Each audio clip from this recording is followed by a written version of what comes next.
Baik, bismillahirrahmanirrahim. Assalamualaikum warahmatullahi wabarakatuh. Jumpa lagi dengan saya di Abil Maiwa Channel. Jadi teman-teman, channel ini merupakan channel pendidikan tempat kita berbagi tentang aplikasi pendidikan, Microsoft Office, serta tips dan triks komputer.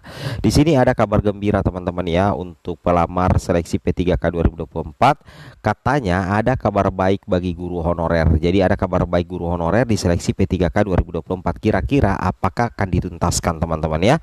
Oke, sebelum kita lanjut ya teman-teman, bagi rekan-rekan guru yang baru pertama kali menemukan channel ini, jangan lupa tekan tombol subscribe dan aktifkan lonceng notifikasinya agar setiap hari Bapak Ibu bisa mendapatkan update informasi terbaru seputar perkembangan P3K.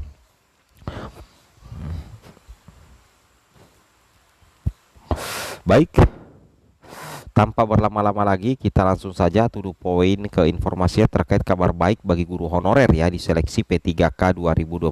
Langsung saja Bapak Ibu. Kita lihat teman-teman ya, salah satu artikel hari ini dari jpne.com memperlihatkan seperti ini. Seleksi P3K 2024 ada kabar baik untuk guru honorer, semoga tuntas ya. Yang mana kalau kita perhatikan di sini, pemerintah sudah menyiapkan formasi P3K 2024 itu sebanyak 1.605.694 lowongan. Perencanaannya formasi P3K 2024 untuk instansi pusat sebanyak 221.936.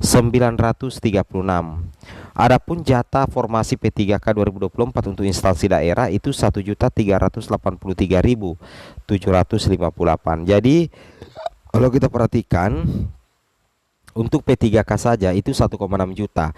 Tapi untuk instansi daerah untuk jatah formasi P3K 2024 itu lebih banyak ya teman-teman. Formasi untuk daerah itu lebih banyak karena mencapai 85%, itu sekitar 1,3 juta ya, 1.383.758 teman-teman ya, seperti itu kira-kira. Nah, yang mana kalau kita lihat di sini perincian formasi P3K 2024 instansi daerah, yakni untuk guru sebanyak 419.146. Jadi guru ini banyak teman-teman ya, itu mencapai 419.146. Kemudian tenaga kesehatan 417.196, dan ini teknis paling banyak ya. Untuk formasi daerahnya itu 547.416. Tapi guru juga banyak ya, karena untuk target 1,5 juta guru di tahun dari Kementerian Pendidikan itu butuh 200.000 formasi. Sedangkan jatah formasi untuk guru itu mencapai 419.146. Jadi tinggal bagaimana Pemda bisa memaksimalkan formasi, karena jatah formasi dari pusat untuk guru itu banyak sekali teman-teman ya. Itu yang harus teman-teman pahami. Nah, menyambut seleksi CSN 2024, Dinas Pendidikan Kabupaten Sorong, Papua Barat menyatakan akan memanfaatkan seleksi P3K 2024 sebagai upaya menjawab kekurangan guru dan mengoptimalkan peningkatan kualitas pendidikan di wilayah itu.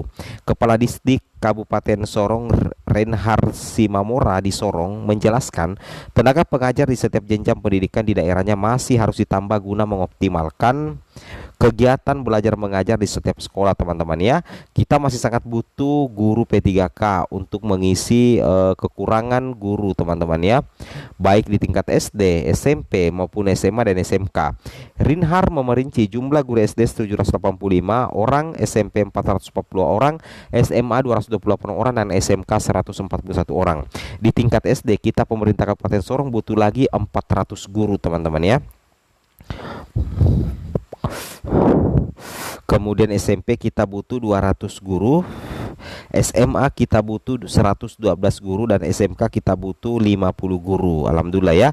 Tentunya ini menjadi kabar baik ya, bahwasanya ada potensi penuntasan honorer di tahun 2024 ini teman-teman ya. Kemudian kita lanjut lagi. Nah, jumlah tenaga pengajar di Sorong katanya memang masih minim, sehingga Dinas Pendidikan harus terus membuka peluang bagi guru honorer untuk ikut mendaftar seleksi P3K 2024.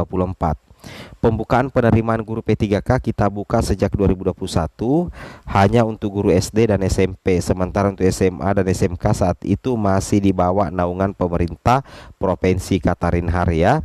Nah, tapi sebelum kita lanjut ya, silakan teman-teman simak dulu video berikut. Kerja P3K diperlukan perluasan konsep P3K agar pegawai dapat bekerja secara paruh waktu sesuai kesepakatan kerja.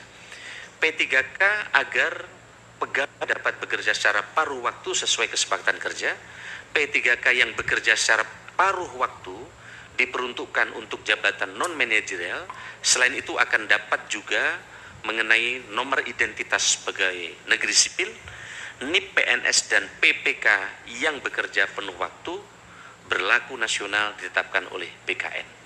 Nah, ini saya minta kalau ada slide skenario kemarin, Bapak sekalian, kami sudah siapkan skenario dari 2,3 juta. Sebenarnya sebagian ada yang telah kita selesaikan di dalam penerimaan ASN di tahun 2021, 2022, dan 2023. Ini Pak Ketua, beberapa hal terkait dengan berdasarkan instansi 66 pusat, 512 daerah, total 595. Nah, perkembangan pendataan ASN kita lihat Bapak sekalian, dari total 2,355 ini yang non ASN lulus seleksi 2021 sudah 1.585. Kemudian non ASN lulus seleksi 2022 itu 317.148. Kemudian peserta seleksi ASN 2003 adalah 669.054. Ini proses seleksi sedang berlangsung. Nah, ini yang kemarin Mbak Ketua kami dapat komplain berat dari teman-teman fresh graduate. Karena dari total ini yang kita lakukan rekrutmen sekarang, 80% isinya honorer dan THK 2. Karena ini sesuai dengan mandat anggota dewan, honorer diminta diberesin dulu. Hanya 20% yang fresh graduate. Fresh graduate ini komplain berat ke kami. Kami ini siap mengabdi kepada bangsa negara, kenapa kok kami hanya 20%? Tidak 80%. Sampai mereka komplain berat lah. Oleh karena itu, jika nanti disepakati anggota umat di 2024, porsi fresh graduate akan kita tambah lagi tanpa mengurangi hak untuk menyelesaikan untuk honorer. Karena faktanya banyak kabupaten kota membutuhkan fresh graduate anak-anak yang lulus tenaga garansi, keuangan, teknologi, dan kabupaten kota. Inilah formasi yang sekarang Pak Ketua, sebagaimana rekomendasi anggota Dewan untuk menyelesaikan yang honorer terlebih dahulu, maka komposisinya formasi khusus 80% dan 20%. Dan sebagaimana saran anggota Dewan juga kepada kami, maka reformulasi kemarin yang kami kerjakan adalah tidak dari yang umum. Jadi reformasikan kemarin ada yang lulus, ada yang tidak. Ada yang hanya 14%, sehingga banyak yang kosong. Nah, untuk direformulasi sampai 70%, kan rata-rata 30% ya kemarin.